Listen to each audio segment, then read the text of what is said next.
Muy buenas noches, ¿cómo están? Un gusto tenerlos aquí nuevamente en una de las sesiones de la Maestría en Patrimonio Cultural. Es un placer estar con todos ustedes y nuevamente en este ciclo de conferencias, justamente perdonen, con una de todo este tema de conservación y restauración. En esta oportunidad tengo el grato honor de contar con la presencia de la arquitecta Adriana Jiménez Olmos. Adriana, un gusto tenerte aquí esta noche y con todos estos, bueno, con los alumnos e invitados justamente de la sociedad y de otras partes. Un placer tenerte aquí.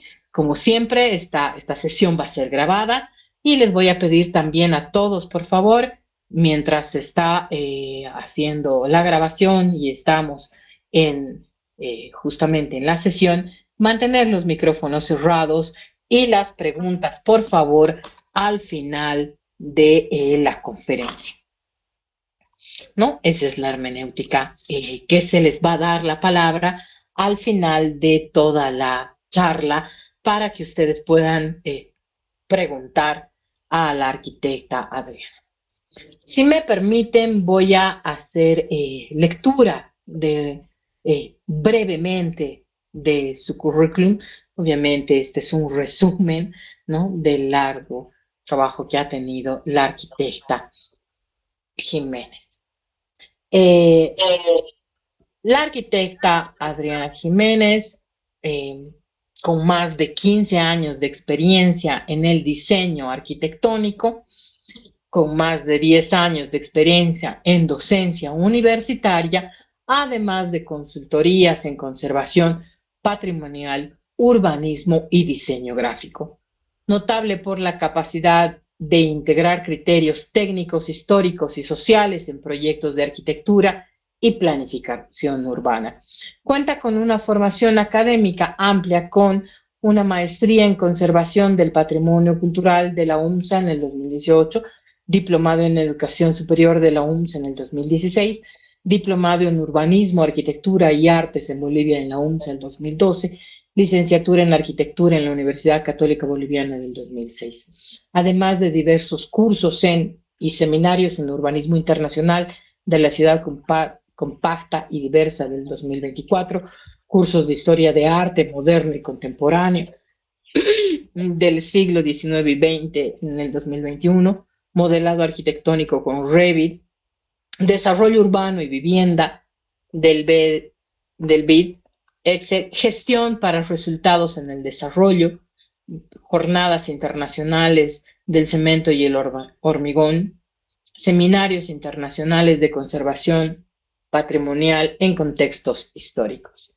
Es afiliada en el Colegio de Arquitectos de Bolivia, de la Cátedra UNESCO en Paisajes Culturales de la Universidad de Basilicata y también es miembro de ICOMOS desde el 2020. Querida Adriana, es todo un placer, como siempre, estar aquí contigo y compartir nuevamente la cátedra.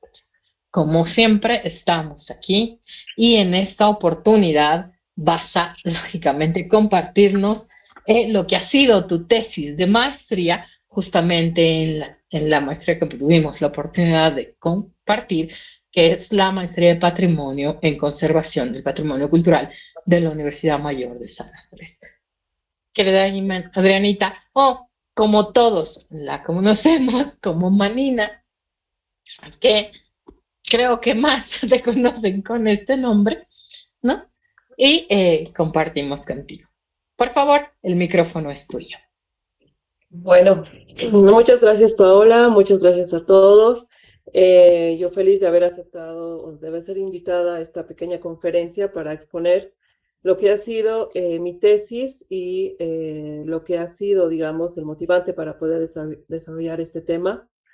Em, por sobre todo, agradecer también que se abran estos espacios para que estos temas puedan seguir investigándose Es un tema que no se ha cerrado, es un tema que es muy dinámico, es un tema que siempre está abierto a que nosotros podamos seguir investigando y que en base a este más bien se puedan abrir otros temas más y otras investigaciones. Ya, entonces, como decía Paola, yo voy a ir exponiendo y cuando tengan preguntas es mejor que se las anoten y tal vez al final ya podamos hacer un pequeño intercambio de opiniones y hacer las preguntas y así yo también aclaro las dudas que puedan tener. Ahora voy a compartir mi pantalla. Si quisiera, por favor, que me puedan confirmar que pueden ver la presentación. Sí, sí, se está viendo la presentación. ¿Se está viendo en forma de presentación o se está viendo en chiquitito? Ahorita ya la tienes como presentación. Como presentación, perfecto. Bueno, entonces mi tema principal, el tema que yo he escogido para trabajar en la maestría ha sido el tema de paisajes culturales. Inicialmente había pensado en hacer una tesis que se vaya más al desarrollo, al concepto de lo que son los paisajes culturales. Pero al ir investigando me he dado cuenta que sobre todo en Bolivia hay muy poca información de este tema, hay muy pocos estudios completos, digamos, porque sí hay unos estudios, sí hay algunos escritos, sí hay algunas cosas, pero no llegan a la profundidad necesaria como para que uno pueda tener de referencia e ir hacia adelante. Entonces, he pensado más bien yo empezar, digamos, a aportar algo para que a partir de esto sí se pueda hacer mayores investigaciones.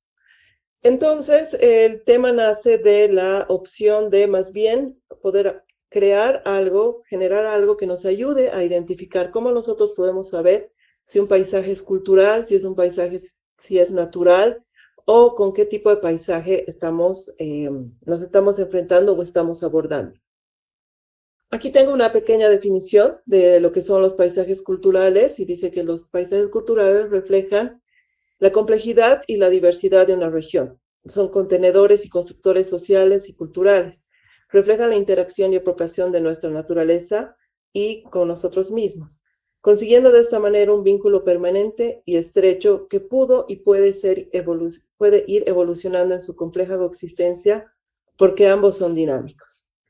El paisaje cultural es, con esta pequeña definición, podemos entender que es el lugar donde la naturaleza prima, pero ha habido una intervención del hombre, ¿no? El hombre es cultura, entonces no solo se ha quedado la naturaleza ahí, sino el hombre ha empezado a intervenir, no de una forma agresiva, sino de una forma armónica con la naturaleza, con el paisaje, y por sobre todo han llegado a coexistir juntos, ¿no? Entonces, para entender esto y para entender, digamos, yo qué necesito saber de paisajes culturales y cómo mi investigación puede llegar a ser un aporte, es que me baso en lo que dice la UNESCO de los paisajes culturales, ya que la UNESCO es la entidad, digamos, que está directamente relacionada con todo lo que es patrimonio natural, cultural y en este caso la unión de los dos, que son los paisajes culturales. Entonces, la categoría de paisajes culturales en UNESCO recién ha aparecido o ha sido tomada en cuenta a partir de 1992, cuando se dan cuenta que hay paisajes naturales y hay sitios culturales que tienen mucha fuerza, con los dos conceptos, ambos tienen mucha fuerza y mucha presencia. Entonces, es ahí que se crea esta nueva categoría. ¿Y cuál es la definición que nos da la UNESCO de paisajes culturales? Dice que son obras conjuntas del hombre y la naturaleza. Si se dan cuenta, es una definición muy concreta, pero es muy precisa, muy clara en lo que quiere decir. ¿Qué hacen además? Ilustran la evolución de la sociedad humana y sus asentamientos a lo largo del tiempo, condicionados por las limitaciones y oportunidades físicas que presenta su entorno natural y por las sucesivas fuerzas sociales, económicas y culturales, tanto externas como internas. En esta parte podemos entender que si bien el hombre necesita apropiarse de la naturaleza, necesita, ya sea por alimentación, por ganado, por expansión, necesita estar ahí o por cultura, por arqueología, necesita apropiarse de la naturaleza, no llega a ser un invasor, sino más bien se vuelve una coexistencia armónica de los dos. Hasta el momento, en la lista de patrimonio cultural, patrimonio mundial, hay 121 inscripciones. Y de Latinoamérica y del Caribe, que es la parte que está acá abajo, solo tenemos 11 inscripciones. Y Bolivia aún no tiene ninguna inscripción. Entonces, con todo este análisis que se va haciendo, claro, cada vez uno empieza a pensar en los elementos que necesitamos para poder hacer la inscripción o para poder conocer más e identificar más los paisajes culturales. Entonces ahí es donde surge la idea del problema o la primera definición del problema, ¿no? Ya que Bolivia es un país que alberga amplia diversidad, tanto cultural como natural. Todos sabemos de la diversidad inmaterial que hay, ¿no? Sabemos que por nuestra situación geográfica tenemos todo tipo de suelos donde ocurren en ellos mismos todo tipo de eventos agrícolas, pastoreo y todo eso. Entonces es como decir, hay un hueco acá, ¿no? Y ese es el problema que yo detecto para poder sustentar mi tesis, ¿no?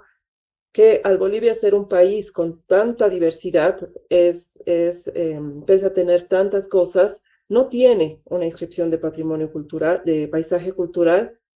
Y investigando, claro, también detectamos que hay un vacío normativo, que hay un vacío en los instrumentos, hay un vacío en los estudios, en la parte académica respecto a este tema. Y obviamente esto genera o va generando que se dé una pérdida del patrimonio, ¿no? Porque no tenemos una norma, no tenemos leyes o instituciones que nos estén apoyando para poder ir hacia adelante. Pero directamente no podemos saltar a esa parte, entonces para eso tenemos que empezar a ver qué necesitamos hacer. Y es ahí donde defino que quiero generar un instrumento que me ayude a identificar los paisajes culturales. Entonces el objetivo principal es la elaboración de un instrumento que permita la identificación de paisajes culturales en Bolivia, fundamentado en los requerimientos establecidos para su reconocimiento e inscripción en la lista de Patrimonio Mundial de la UNESCO.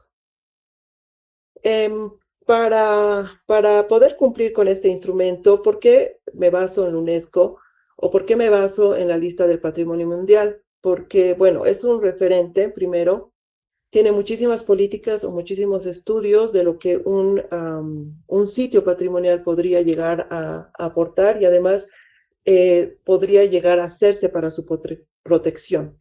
Entonces, ya de por sí es como que empezar en algo, no empezar en algo de cero, sino en empezar en algo que ya ha tenido un estudio o que ya tiene un avance, ¿no? Entonces, a partir de eso es mucho más fácil seguir, digamos, el camino hacia donde queremos llegar. Entonces, por eso que como objetivo o dentro de mis premisas está los criterios que nos da la UNESCO para poder inscribir un paisaje cultural como patrimonio.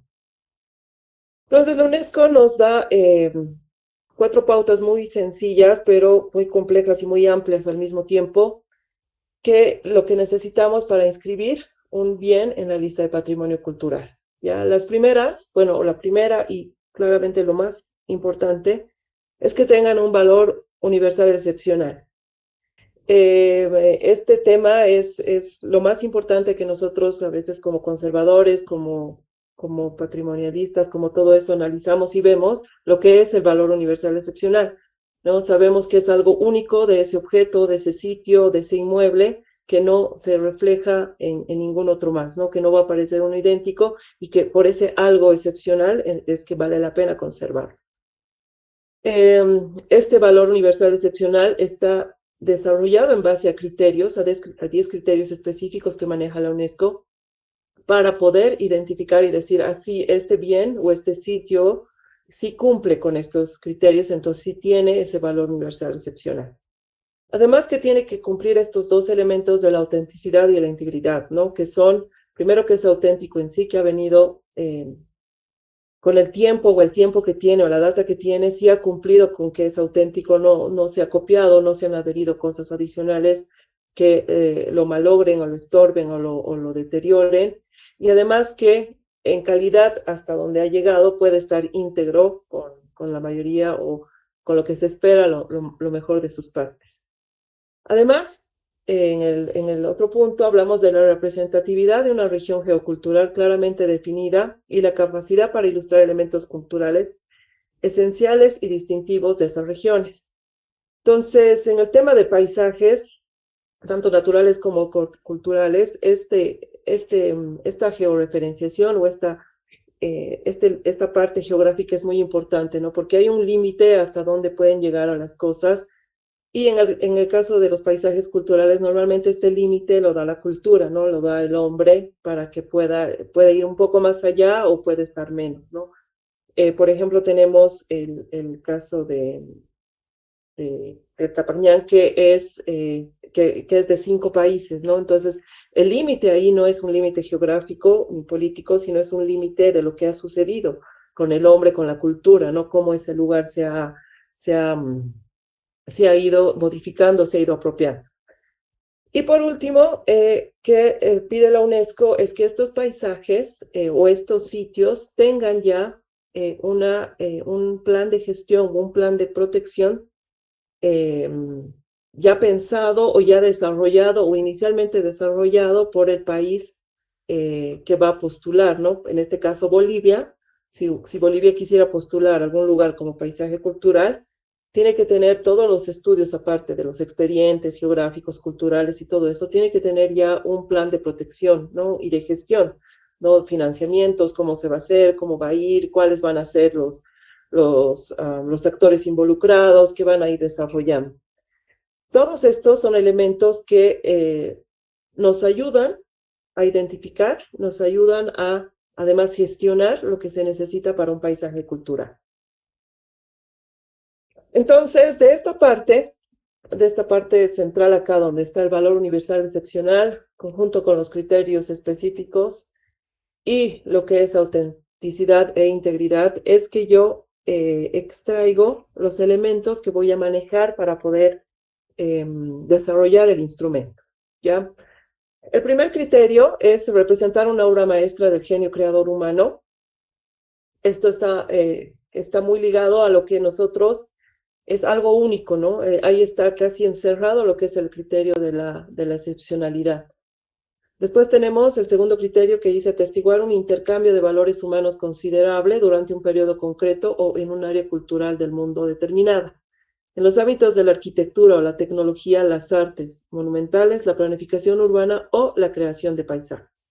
Entonces, muchos de los paisajes culturales actuales, muy pocos son que ya no están en función, digamos, o en uso, que la gente, el hombre lo sigue manejando, ¿no? Y lo sigue dentro de ellos, lo sigue utilizando, sigue con la apropiación, digamos, del paisaje, ¿no?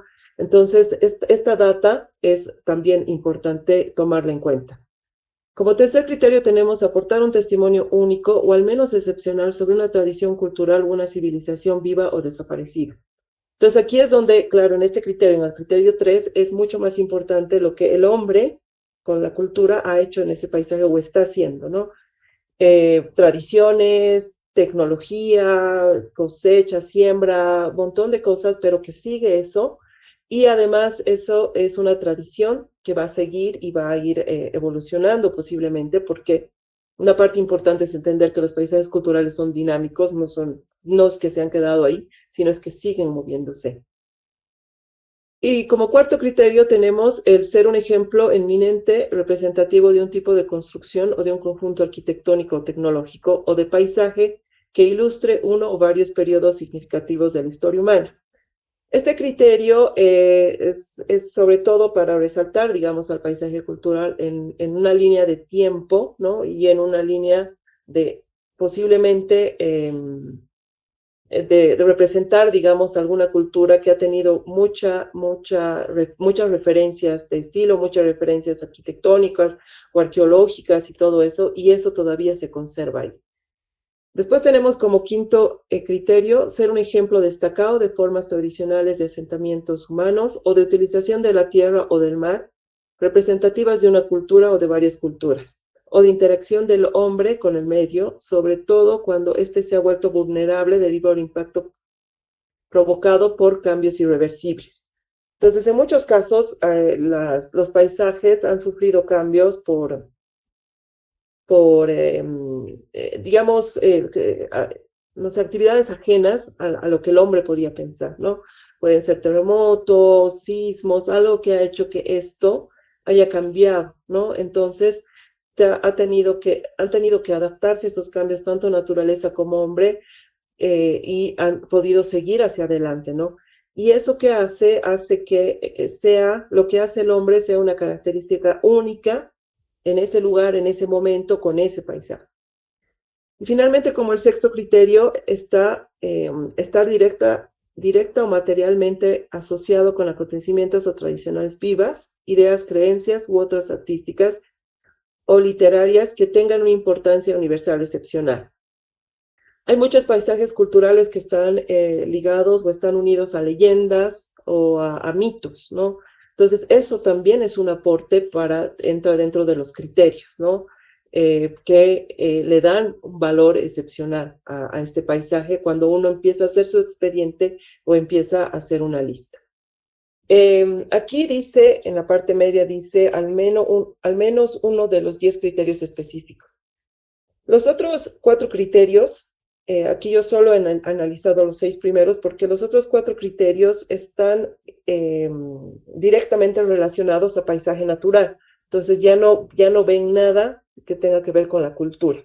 Entonces ahí es donde ya voy limitando los elementos que voy a ir utilizando para el desarrollo de la investigación. Entonces, una vez que se analiza estos criterios, se analiza un poco las directrices de la UNESCO, se analiza todo eso, es que se propone una metodología o se empieza a estudiar una metodología y además una organización en el caso del proceso que vamos a avanzar, ¿ya? A veces uno cuando va a un paisaje o va a algo y ve algo que le impacta porque se ve bonito, te impactas y dices, ay, qué bonito esto, o te llama la atención, ¿no? Y dices, qué lindo. Pero son criterios que de algún modo son muy subjetivos. Entonces, yo he tratado de buscar la forma de que este instrumento no maneje criterios subjetivos, sino más bien sea lo más objetivo posible dentro de lo que se puede manejar, lo que es un paisaje cultural. Entonces, para poder entender eso, he hecho o sea, mi metodología se ha basado en estas 5 fases.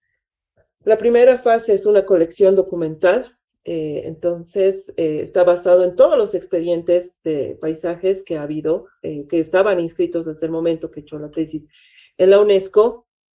Les voy a mostrar más adelante que he creado unas fichas analizando por qué, cuáles han sido los criterios y determinando ciertos detalles. Después he hecho una codificación abierta. Esta codificación abierta se refiere a analizar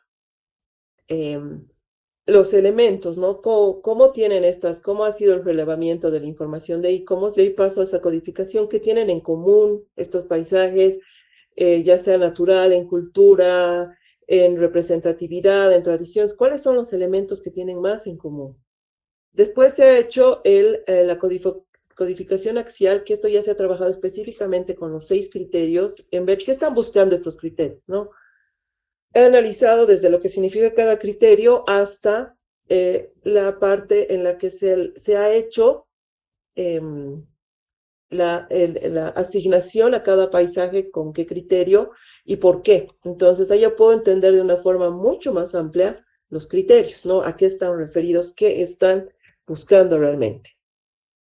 Después se va a la operacionalización de variables, que es obtener unas variables, o sea, de toda esta información previa de las primeras 3 fases, se saca unos conceptos, o se saca unas definiciones, y estas definiciones o estos conceptos, estas palabras que después se vuelven variables, es entenderlas, a qué se refiere, ¿no? De qué me están hablando, qué es lo que me están pidiendo específicamente. Y finalmente, ya teniendo todo esto, es que hago toda una tabla donde ya puedo generar un instrumento.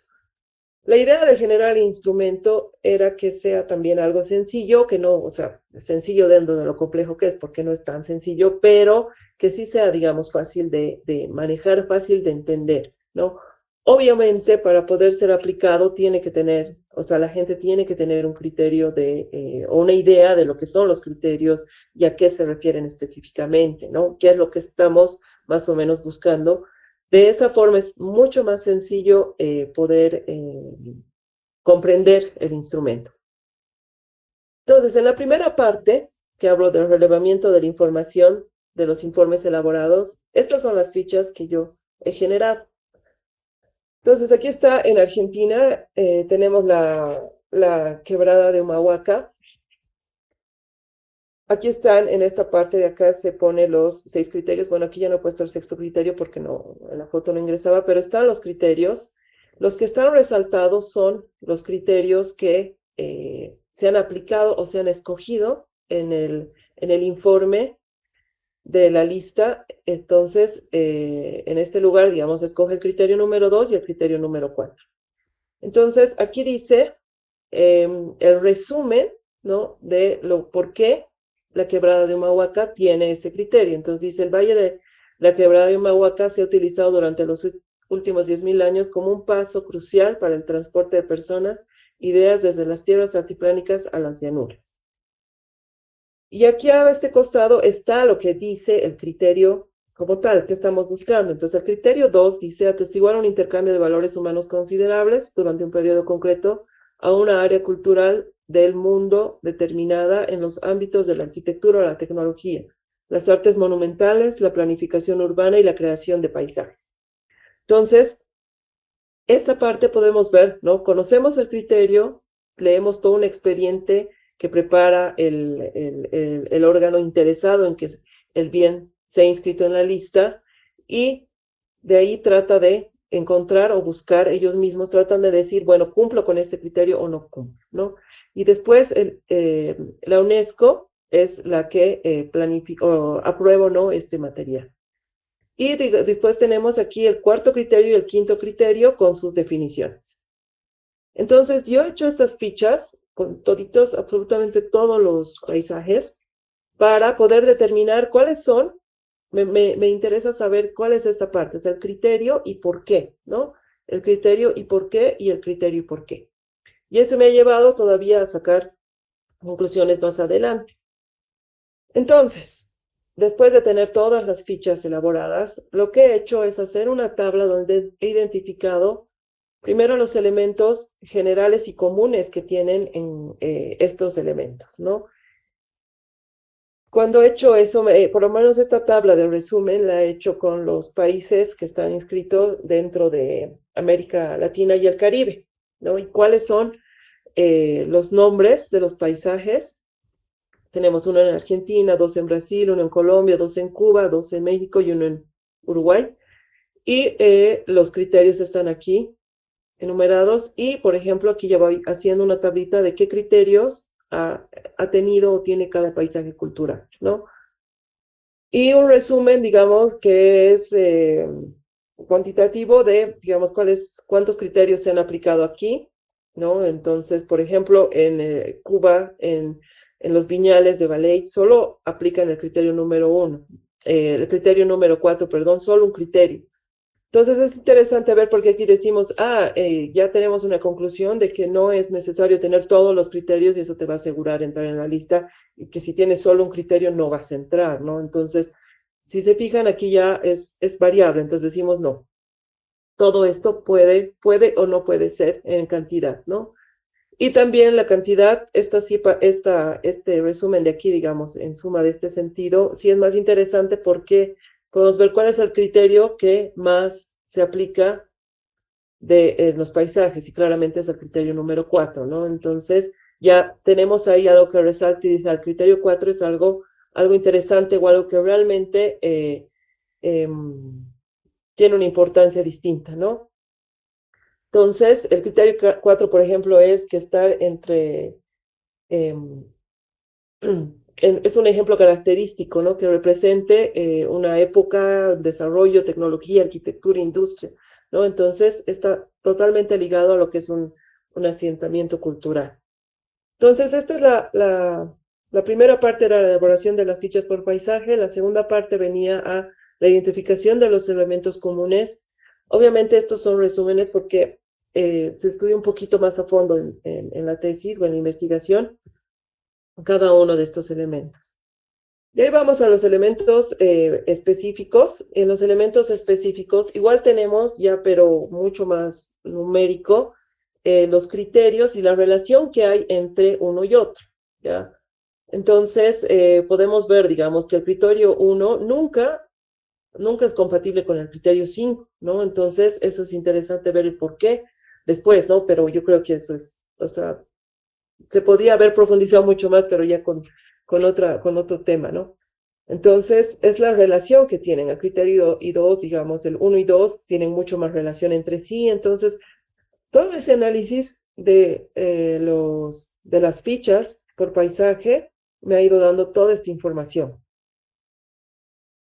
Después tenemos la determinación de los elementos compositivos de cada criterio. En lo que es el valor universal excepcional, siempre nos definen un poco de ciertos elementos que nos pueden ayudar a determinar, a delimitar y a determinar un sitio o un bien. Entre uno de esos está la disposición. La disposición es la ubicación del lugar, ¿no? Es dónde está, cómo está, si está, si es accesible, no es accesible, un poco los límites. Después tenemos el factor de interacción humano, ¿no? Desde qué tanto está involucrado el hombre, la cultura ahí, si es alto, medio, bajo. Y finalmente, qué elementos específicos tiene, ¿no? Digamos, si es algo demasiado excepcional, demasiado específico, que valga la pena resaltar, o si más bien es algo que está dentro de toda la parte general o algo así. Entonces, en la primera parte, te ponemos aquí estos tres criterios y después, perdón, estas tres premisas del valor universal excepcional y los criterios de este lado, en la parte vertical. Y empezamos a analizar si tiene que ser, cómo tiene que ser, si tiene que ser continuo, alto, medio, bajo, qué es lo que estamos buscando, con lo que me define el criterio y con estas premisas de disposición, factor de interacción humana o los elementos específicos. Este es solo un ejemplo con los tres primeros criterios, pero también se ha hecho con los otros criterios y además que se ha ido contrastando con cada ficha, con cada una de estas fichas que iba lanzando esta información, ¿ya? Entonces, claro, las fichas estas van continuando mucho más y se van uniendo, o sea, son súper largas en la información que van dando. Pero siempre nos van resaltando, digamos, como estos elementos que significan de alto, bajo, continuo, difuso, que son ya, digamos, valoraciones que he ido poniendo para que me sea más fácil ir entendiendo después cómo debería desarrollarse el instrumento y cómo yo debería ir llenándolo. Entonces, de ahí pasamos a la tercera fase, que en la tercera fase empezábamos con lo que es entender nuestras variables, ¿no? Y hemos entendido lo que son el relevamiento de los paisajes culturales, de las fichas. Después hemos ido entendiendo la por qué, o sea, que estos criterios en base a qué se ha definido que estos sitios o bienes sean paisajes culturales. Y ahora viene entender, la representación teórica es entender qué es valor universal excepcional realmente, ¿no? Y qué es representar una obra maestra del genio creador humano, o sea, ¿qué es? ¿A qué me refiero? ¿Qué entiendo por esto? Ahí es donde usamos las fichas de la representación teórica de las variables. Entonces, aquí tenemos la variable, la representación teórica. Esta primera parte, donde dice esta subvariable, toda esta información se la obtiene de las directrices de la UNESCO, ¿no? Las directrices es ese documento que ellos manejan para ir identificando esto. Y esta representación teórica se le extrae, digamos, de varios libros, de varios ensayos, de varios estudios que se han hecho. Entonces se va resumiendo, se va diciendo y se va sacando y concluyendo en qué significa esto y hacia dónde va y lo que tenemos que ir buscando, ¿ya? Por ejemplo, en el criterio 1, que es representar una obra maestra del genio creador humano, tenemos que en nuestra representación teórica y en lo que hemos investigado, que es la identificación puede ser de cualquier forma, no es algo que sea un limitante, ¿no?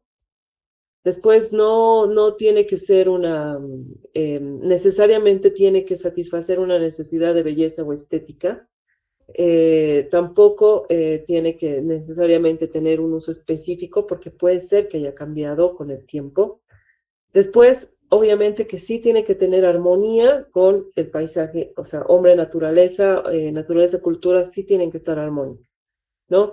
Y también que en su construcción o en su tecnología, el momento que se ha desarrollado, que si haya vestigios de que ha habido una intención humana pensada, un desarrollo, tecnología, detalles constructivos y todo eso. Entonces, toda esta parte se ha ido desarrollando igual por los criterios para entender cómo funcionan estos. Y finalmente, después de unir todos estos criterios, estos tres elementos, desde las fichas, el análisis de los criterios y la representación eh, teórica de las variables, es que hemos llegado a concluir qué es lo más importante para poder identificar un paisaje cultural, cuáles son estos elementos. Entonces, después de la representación teórica de las variables, tenemos ya nuestras categorías, y nuestras categorías, que es lo que hemos resumido, nos va a derivar después de nuestras fases de nuestro instrumento. Entonces, tenemos que primero tiene que estar delimitado, ¿ya? Tiene que tener una delimitación y una disposición geográfica. La delimitación, por ejemplo, se divide en dos, que es la delimitación del paisaje, que puede ser continuo, puede ser disperso o puede ser difuso. Continuo se refiere a que está todo en un solo lugar, ya todo está ahí junto, no hay nada que los divida, o sea, no hay un elemento extraño al medio. Disperso sí puede ser porque hay algunos paisajes culturales que están en varios lugares, ¿no? O sea, puede ser como una cadena, como un collar, digamos, y están así dispersos, pero es por la extensión que tienen, ¿no? Entonces son tan grandes que no se puede delimitar todo ese corredor, entonces se delimita como unas manchas. Y difuso, que son casi muy poquitos los que están dentro de difuso, son aquellos que ni siquiera un propio sitio pequeño puede llegar a tener su propio límite, pero si uno ve más allá, está acompañado de otro elemento y de otro elemento y de otro elemento. Entonces, eso sería para delimitar el paisaje. Disposición del paisaje puede estar delimitado o no delimitado. Además que no necesita, como les decía antes, que esta delimitación sea política o sea por país, sino simplemente hay en muchos casos que estas delimitaciones pueden ser cuencas de río, pueden ser inicios de cabeceras de valle, pueden ser quebradas, muchas cosas son las que van delimitando estos paisajes. Incluso ahí es donde van apareciendo ya elementos de por qué el hombre ha llegado hasta ahí, se ha delimitado ahí. Después tenemos el factor de interacción humana, ya cuantitativa y cualitativamente. Esto es en qué porcentaje ha intervenido ahí el hombre. ¿Ya? Hay pasajes culturales que tienen mucha más presencia natural y poca interacción humana, pero así es, esa poca puede ser muy relevante. Hay paisajes culturales que tienen mucha presencia humana, ¿no? Hay muchos los sembradíos, las terrazas andinas, o sea, toditas esas son cerros y cerros de terrazas y terrazas, pero generan el paisaje y ahí se puede ver que es bastante alta, digamos, la interacción del hombre con el paisaje. Después tenemos la tipología, este tipo de interacción humana, cómo ha sido, ¿no? Si ha sido una edificación, qué tipo de edificación ha sido, si ha sido para rituales, si ha sido, o si sigue siendo, ¿no? Porque no significa que necesariamente ha tenido que ya se ha vuelto arqueológica, ¿no? Sino que sigue en actividad.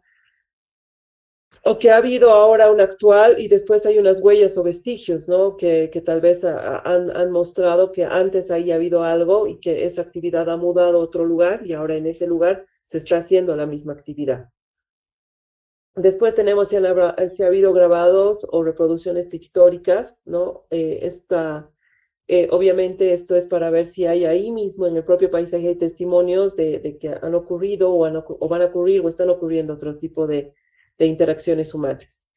Y el espacio natural, ¿no? Hay muchos lugares donde la intervención del hombre es muy poco, pero su uso sí es muy fuerte. Después tenemos aquí la situación temporal, si está activa o está extinta, o sea, si todavía se sigue utilizando o ya no se utiliza, pero como paisaje cultural sí tiene representatividad, ¿no? Representación temporal también está ligada a esta parte de que hay muchos paisajes culturales que tienen periodos de tiempo en los que se los utiliza, ¿no? Entonces no es que están todo el año ocupando el hombre ahí para hacer cosechas, siembras, sino que se va moviendo o entonces hace que esto mismo le dé un cambio distinto. Adaptabilidad del asentamiento. Este se refiere a, digamos, dentro del paisaje cultural, si el asentamiento o la apropiación humana, qué características y de qué extensión ha sido, si ha sido muy grande, si ha sido muy pequeña y qué tipo de asentamiento ha habido, ¿no? Si ha respetado mucho el entorno o si no, si lo ha destruido. Por lo general, no, por lo general son totalmente pasivos y todo eso, pero también hay pasajes culturales que tienen muchísima intervención, pero aún así han respetado todo lo que es el paisaje. Después tenemos representación cultural, si hay referencias, ¿no? De la cultura, de la etnia, de lo que ha estado ahí, de lo que está ahí, ¿no? Vasijas, elementos tecnológicos, arquitectónicos, que rescaten o que den su aporte para que este paisaje cultural pueda tener mayor valor. Y finalmente, bueno, tenemos dos más. Tenemos uno que aquí dice finalidades de los elementos humanos. En muchos casos, ha habido algunos que, como decía antes, por algún suceso que ha pasado, por un sismo, por alguna actividad natural que ha habido, es que se ha dado, que han tenido que hacer una modificación rápida y después se han quedado ahí, ¿no? Puede ser normalmente las habitacionales y todo eso. Pero después ha habido las voluntarias que eran por religión, normalmente o palacios, por cultura artísticas o por eh, de ocio, ¿no? Para hacer elementos, teatros y todo eso. Y en muchos casos estos han ido mudando de uso y se siguen utilizando. Y finalmente tenemos la de interacción, que esta interacción humana es si ha sido directa o indirecta, o sea, se han ido directamente con la idea de apropiarse de ese lugar o simplemente se ha dado de forma espontánea si quieren y han empezado ahí a generar. Y además, si hay una representación cultural externa, hay muchos lugares que tienen el intercambio o el paso, que son vías, que son cruces, y a partir de esos vías y cruces es que se ha desarrollado ese lugar. Entonces, han tenido una interacción que no ha sido solo propia del lugar, sino es más, siguen, digamos, con lo que va pasando en estos cruces. Entonces, a partir de esto, es que se ha empezado a definir las fases que iba a tener el instrumento. La primera fase es la delimitación y disposición geográfica. ¿Ya? Esto, como ya les venía describiendo, hay que saber cómo está. Está disperso, continuo, difuso y cuáles son sus límites, ¿no? El factor de interacción humana, después la tipología de los elementos humanos, es esta interacción, qué tipo de elementos ha utilizado, la finalidad de estos elementos, ¿no? La interacción que ha podido tener con el paisaje, con todos estos elementos. Su situación temporal, o sea, si todavía está activo o inactivo, o si va haciendo atemporalmente, digamos, por épocas. La adaptabilidad del asentamiento y la representación cultural, ¿no? Los elementos, estas 8 fases han hecho que yo genere el instrumento y cómo poder empezar a aplicar. Entonces, este es el instrumento. Aquí está, voy a acercarme aquí. Bueno, primero acá abajo se puede ver, tenemos X para ver si no se habilita el criterio, el check para ver si es imprescindible y el 0 para ver que si alguna de las categorías es imprescindible, ¿no? O tiene que entrar. Entonces, voy a ampliar aquí un poquito para ver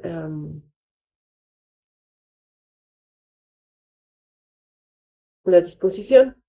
Entonces, aquí tenemos las 4 fases, o perdón, las 8 fases, y cada una con su descripción: disposición del paisaje, delimitación cualitativa, cuantitativa, radicaciones, todo esto que lo he ido describiendo antes.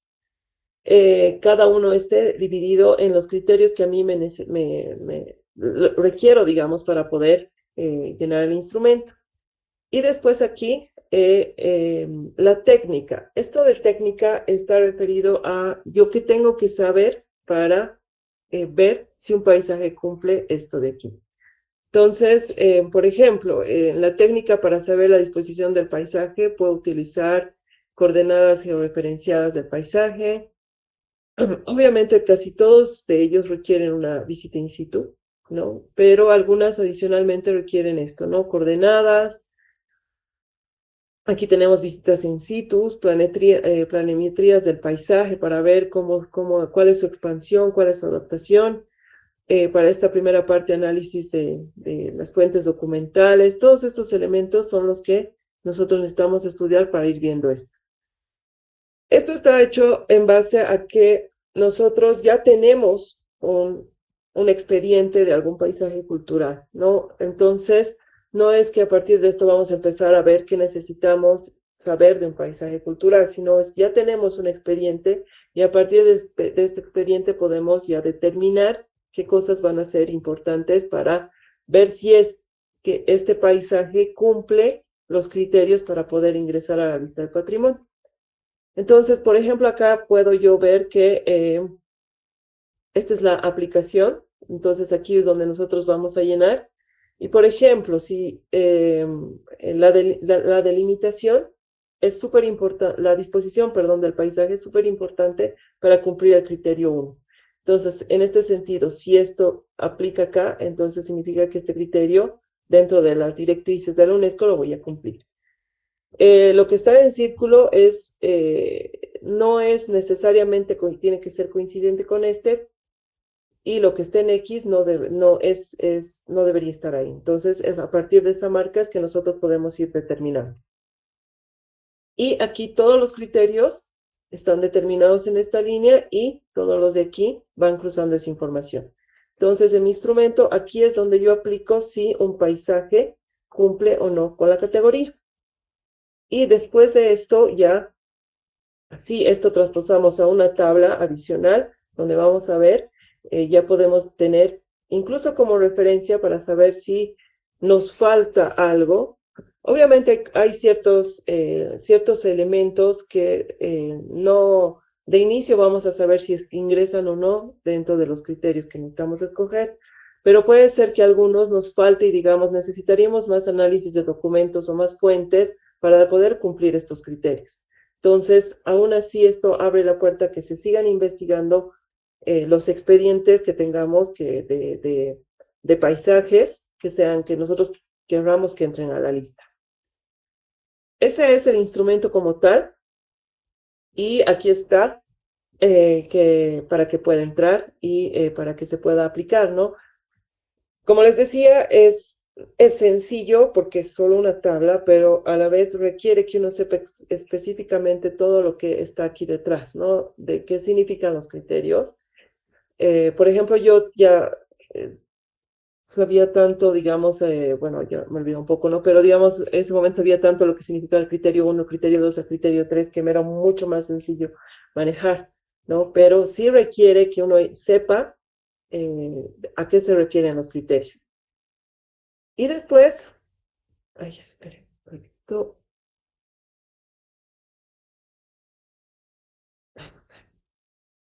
Ay, no, no puedo avanzar.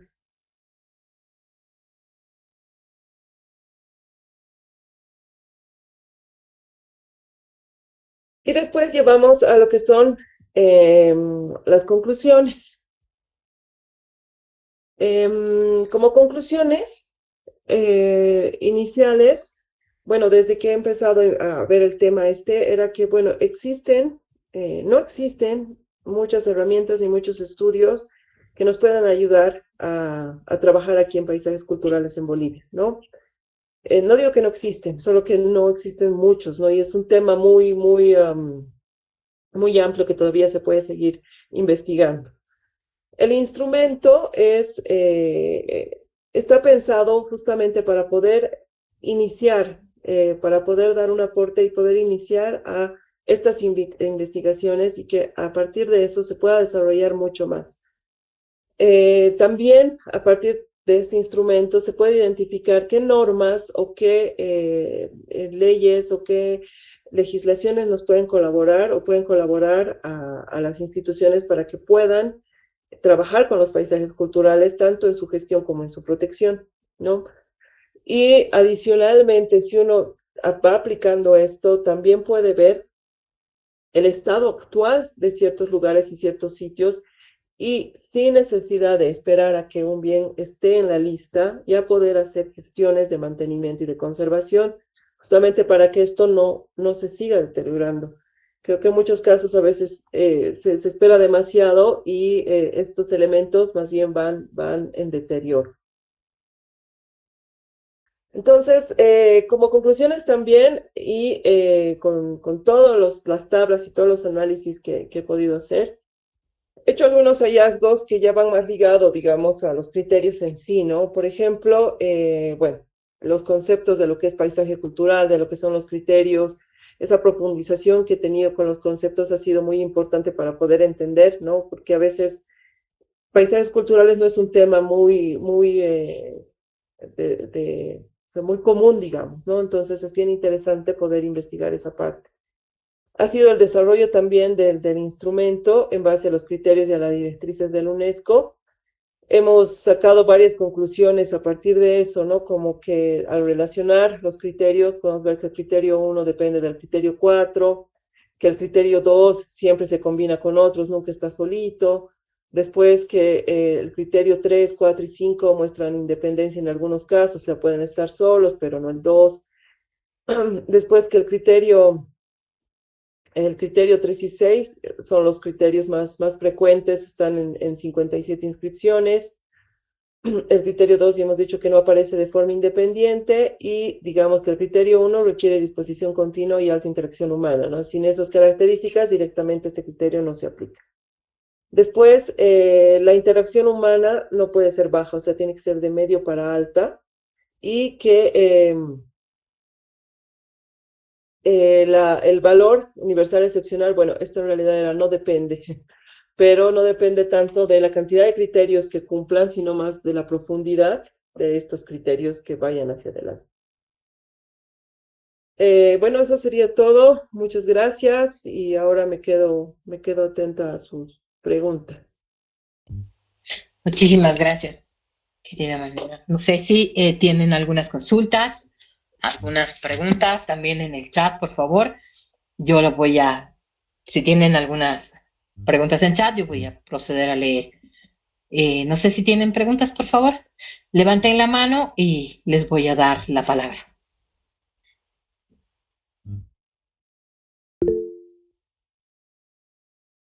Vamos a proceder, por favor, vamos a ir en el orden. Inti, Alejandra y Janet. Gracias, Polita. Adriana, un gusto conocerte.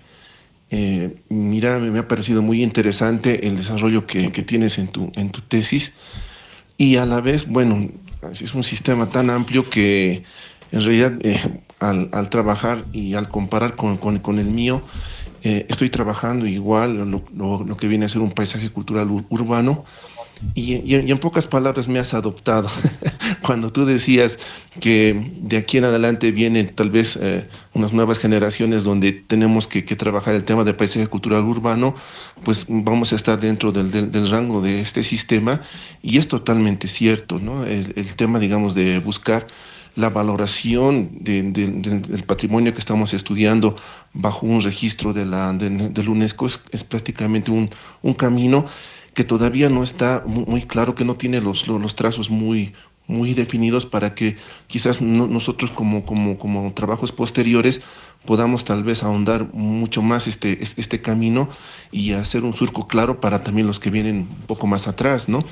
Pero más que pregunta, quisiera ofrecerme como un conejillo de Indias, Adriana, porque quiero al explicarte un poquito mi tema, más o menos tú me digas dentro de tu sistema en qué rango estoy para yo poder acceder a la parte del registro de la UNESCO. Aunque el espíritu de mi tesis no es en realidad buscar un registro, sino es en realidad ahondar en la problemática, porque estoy trabajando el Mercado Rodríguez de la ciudad de La Paz como un paisaje cultural urbano, pero vemos que también en las listas de registros no existe ningún mercado en Bolivia que tenga tal vez visos o tal vez algunas primeras premisas de buscar un registro patrimonial, pero yo estoy encontrando que sí tiene bastante potencial en el caso del Mercado Rodríguez de la ciudad de La Paz, pero el afán mío en una primera instancia, más que conservarlo y demás, es darle una revalorización, ¿no? Es que tanto la gente que va a comprar como la gente que habita en el lugar tiendan a generar un espíritu en el cual ellos entiendan que están dentro de un territorio que ha generado historia, que está todavía generando no solamente un valor patrimonial, sino también ahora un sistema vital económico en el cual en estos tiempos de crisis pues nos está pegando duro y la gente está dando, por decirlo así, un vuelco muy importante hacia este tipo de centros de abastecimiento en los cuales ya no es solamente un espíritu de conservarlo porque es bonito, porque es tradicional, porque es un encuentro entre lo nativo y lo urbano, sino que también te genera una salvaguardia económica, ¿no? Entonces, por ese lado, más o menos quisiera que tal vez con esto poquito, digamos, que te doy de resumen, me pudieras hacer más o menos ese viaje dentro de tu sistema y me digas hasta qué punto tú puedes verlo, que esté dentro de ese camino hacia el registro patrimonial de la UNESCO. Gracias, Adriana. Gracias. No, con gusto, Inti, más bien muchas gracias. Claro, según lo que tú me dices, yo creo que tal vez sería bueno que busques ciertas categorías con las que quisieras valorizar, ¿no? Es bien importante la interacción humana, claramente en la Rodríguez es súper importante, pero claro, ir más atrás, desde cuándo, cómo se ha movido, ¿no? ¿Qué dinámicas ha tenido para que eso se mueva y hacia dónde va a ir también, ¿no? Ahora, claro, en la parte arquitectónica, todo ese sector también ha sufrido muchísimo, ¿no? Porque ya no hay tambos, ha empezado con los tambos y toda esa parte ha tenido una dinámica que, si bien, como dices, no, tal vez no sea algo que vaya hasta la UNESCO, pero internamente, localmente, para nosotros es sumamente importante, ¿no? Es conocer esa dinámica, conocer todo ese movimiento y en base, tal vez, a algunas categorías que tú puedas ir definiendo, ¿no? En decir, quisiera ver qué ha pasado primero las caseras, primero el usuario, qué pasa en la noche, qué ha pasado con los aparapitas, o sea, cuáles son los elementos ahí y definir algunas categorías que tal vez las puedes ir modificando o incluso eliminando, pero esas mismas te van a, yo creo, ir conduciendo hacia donde tú o hacia donde el propio lugar te va a ir conduciendo, qué es lo que necesita para que realce más o para que merezca, digamos, ser identificado, ser valorizado. Entonces creo que es importante eso, ¿no? Tener unas categorías y a partir de eso ir caminando. Muchas gracias, Adriana. Y bueno, un favorcito más, si es que nos pudieras compartir una copia de tu trabajo de tesis, por favor, para poderlo estudiar. Te agradecería Sí, mucho.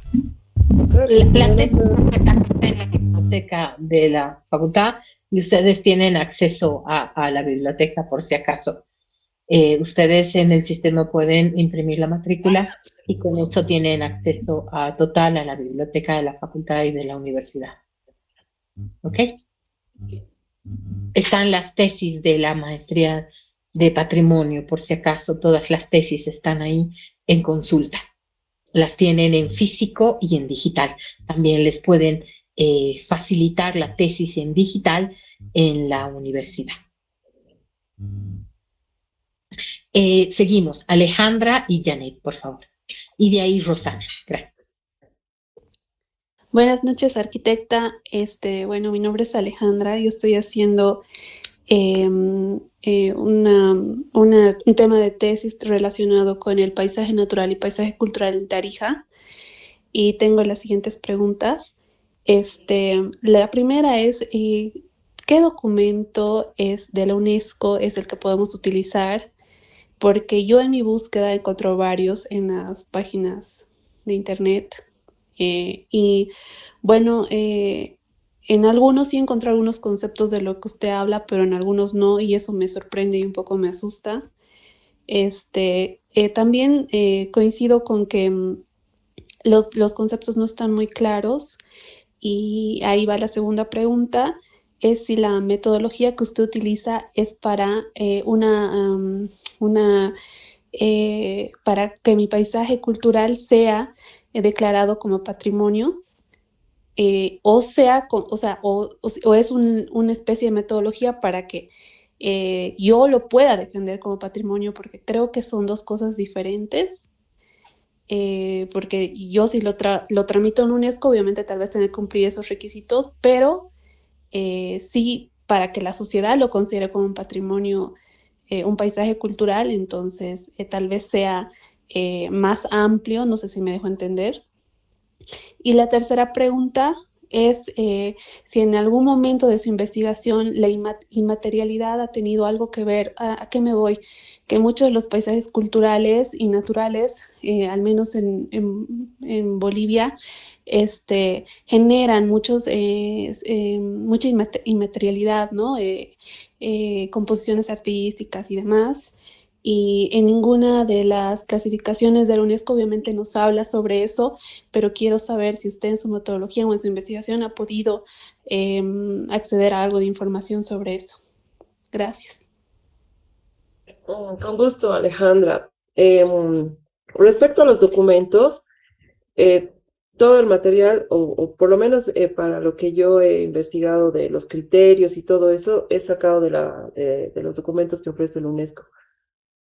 Están las directrices, ahorita te voy a decir, estoy buscando aquí mi bibliografía, pero igual, o sea, si ustedes acceden a mi tesis, en la parte de bibliografía, ahí están todos los libros que he revisado, ¿no? Pero los más importantes son los que dicen directrices para, ahí no veo, no, directrices para para la inscripción, para el ingreso de la lista patrimonio. Es un libro así de tapa azul, y empieza con eso. Ahí está todo, ahí está conceptos, qué son los criterios, qué son paisajes culturales, qué es paisaje natural, qué es un bien inmueble, qué es bien mueble, qué es todos los conceptos están ahí. Obviamente hay muchísimas investigaciones que aportan eso, que desglosan eso, que también las he leído y te ayudan a entender, ¿no? Porque a veces hay conceptos que la propia UNESCO los maneja muy concisos, muy resumidos. Entonces ya investigas un poco más para entender un poco más a qué se refiere. Pero todo está ahí. En la página de la UNESCO están todas las fichas de los paisajes culturales. Me imagino que de Tarija tal vez te interesa el Cañón de Cinti o Camargo, no sé, todo eso, o es Sucre, creo. Bueno, pero igual, entonces ahí puedes tú comparar y decir más o menos qué paisajes culturales son parecidos al mío y en base a qué podría trabajar, ¿no? Entonces ahí también puedes ver, pero en la página de la UNESCO en realidad está todo, ¿ya? Después, lo que me decías de lo inmaterial, sí, hay criterios, dentro de los 6 criterios, hay los criterios que te hablan de, de esto del inmaterial. Por ejemplo, es el criterio 5, si no me equivoco, que te dice que tiene que haber vestigios, que tiene que haber tradiciones, que tiene que haber obras artísticas, obras literarias, que tiene que haber ese componente. Es importante, lo tome en cuenta. Obviamente hay dos elementos, que uno es tradiciones constructivas, tecnológicas, arquitectónicas, que se sigan haciendo o de cultivo o de uso de ese espacio, y otras son las que son pinturas, poemas, relaciones, mitos, leyendas y todo eso, ¿no? Entonces sí hay, el criterio 5 es el que está más ligado a eso, si es que quieres ver cómo se desglosa ese criterio, ¿ya? Eso es, creo que eso es, ¿no? ¿O había alguna más?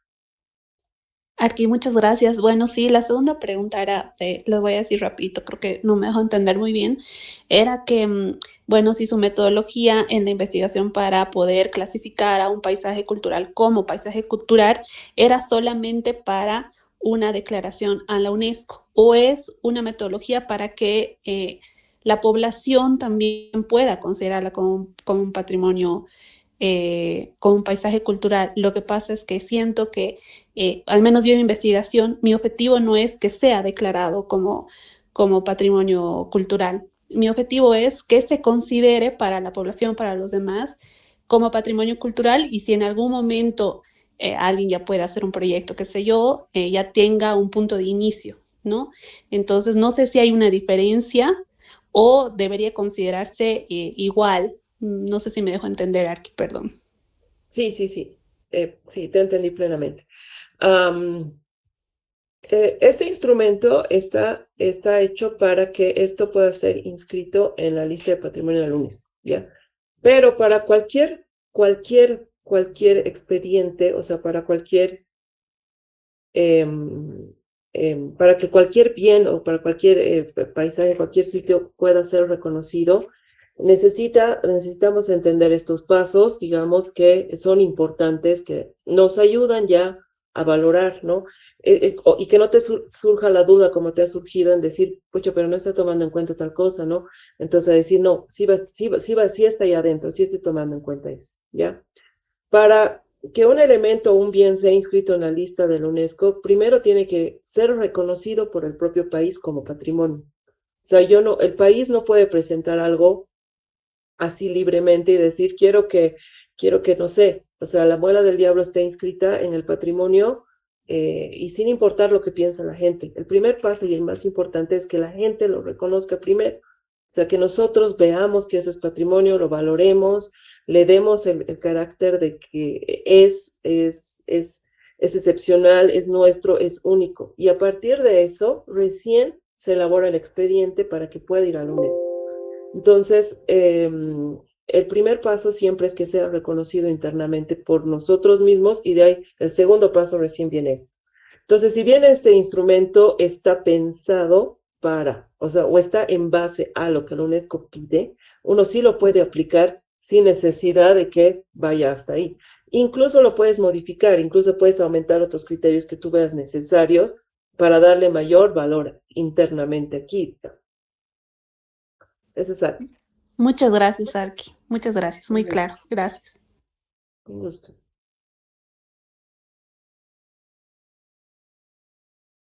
Buenas noches, Ya Arqui. no, por favor. Buenas noches, Arqui. Dos preguntas breves.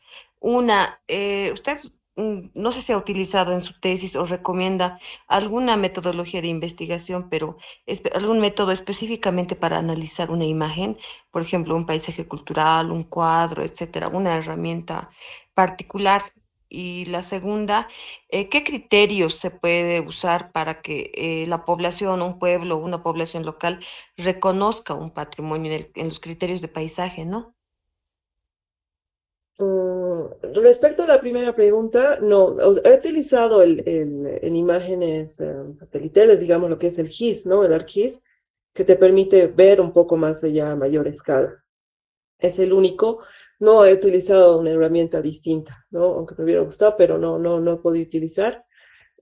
Solo en base a eso, y a hay varios programas, es decir, si tú empiezas a buscar por internet, hay varios programitas, no solo el Google Maps, sino hay hartos programas que te dan también ese tipo de información. Entonces ahí mismo puedes ir buscando, ¿no? Que es el único. Y lo interesante también es que los expedientes que están en UNESCO en la lista de patrimonio, los expedientes de cada bien, tiene toda la información, tienen toda la información ahí. Se puede ver planos, fotos, se puede ver absolutamente todo. Eso también es interesante, ¿no? Eso es para saber más o menos qué buscar y qué no, ¿ya?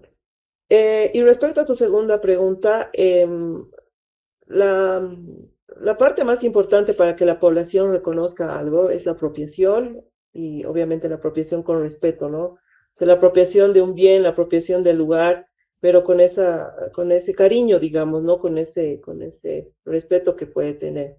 Que sientan que eso es parte de ellos y que no solo unos cuantos o unos entendidos tienen que cuidar, sino que todos tienen que cuidar, ¿no? Entonces, políticas de educación en involucrar a la población en ese tipo de cosas tal vez es lo que hay que empezar, ¿no? Desde o talleres, o pequeñas actividades, pequeñas cosas que hagan que la población se involucre un poco más y se apropie de los bienes, ¿no? No solo de los bienes materiales, sino también de los inmateriales, ¿no? De saber entender de dónde vienen las tradiciones, las costumbres, qué son, ¿no? Se chaya, por qué se chaya, cómo se chaya, qué significa la chaya y todo eso. O sea, si uno empieza a meter ahí a la población, lo puede entender mucho mejor y lo cuida, lo respeta y lo protege, ¿no? Eso sería, Janet. Gracias, Arqui. Un gusto.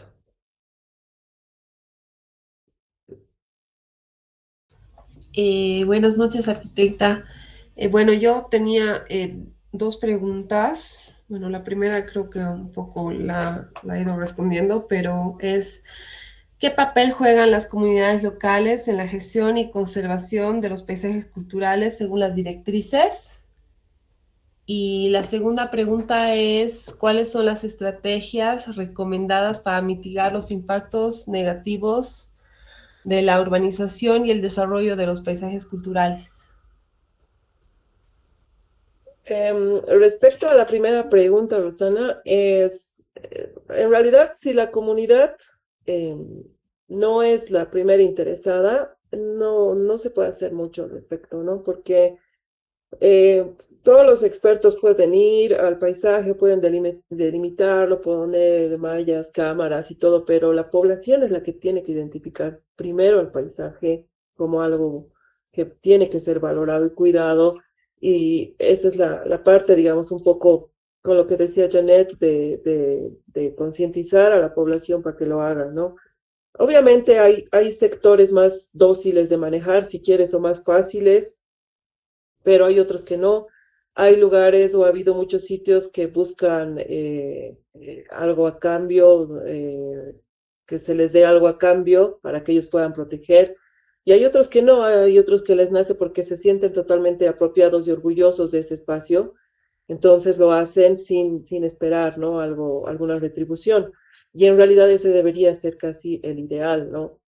Ahora, eh, la ciudad de Dresden, Alemania, ha sido declarada paisaje cultural hace mucho tiempo, pero han renunciado ellos a la idea, ya no es un paisaje cultural porque la población quiere que su ciudad siga creciendo. Aquí ya me estoy uniendo a tu segunda pregunta, ¿no? La población como tal dice, ¿no? ¿De qué nos sirve ese paisaje cultural? Nosotros queremos el progreso, queremos la urbanización y todo, y que este es un limitante y no está dejando que ellos sigan eh, avanzando, ¿no? El paisaje cultural los ha limitado y ellos han decidido renunciar y ya no son paisaje cultural porque en realidad quieren, como población, o sea, como ciudad, han decidido irse hacia el lado del progreso.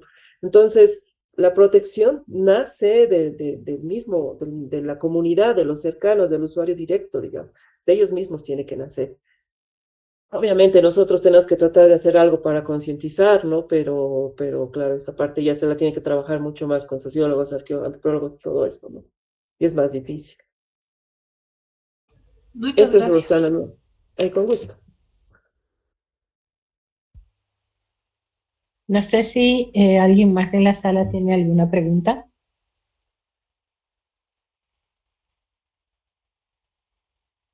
Bueno, agradecerte entonces, Adriana, por esto y por la reflexión que nos has dado, es cierto. El patrimonio parte de la sociedad, el patrimonio es de la sociedad y para la sociedad.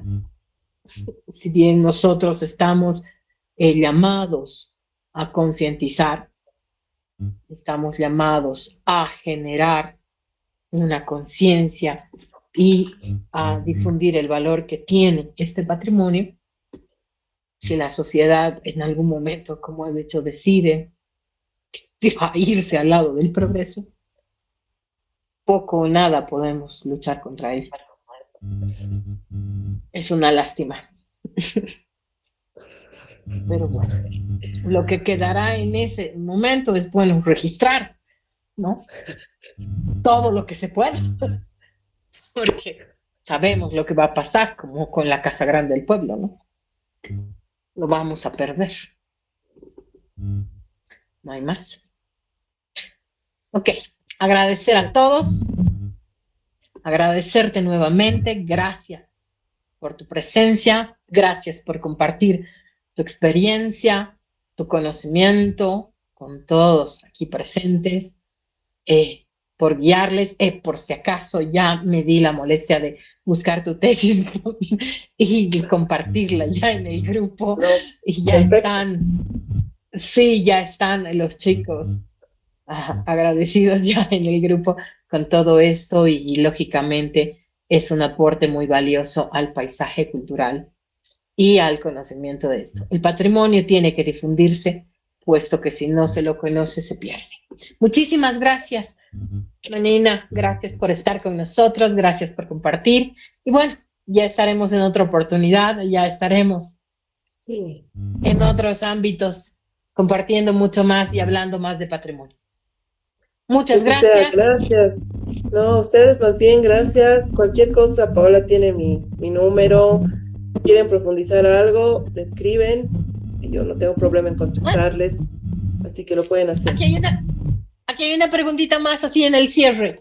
Oscar, por favor.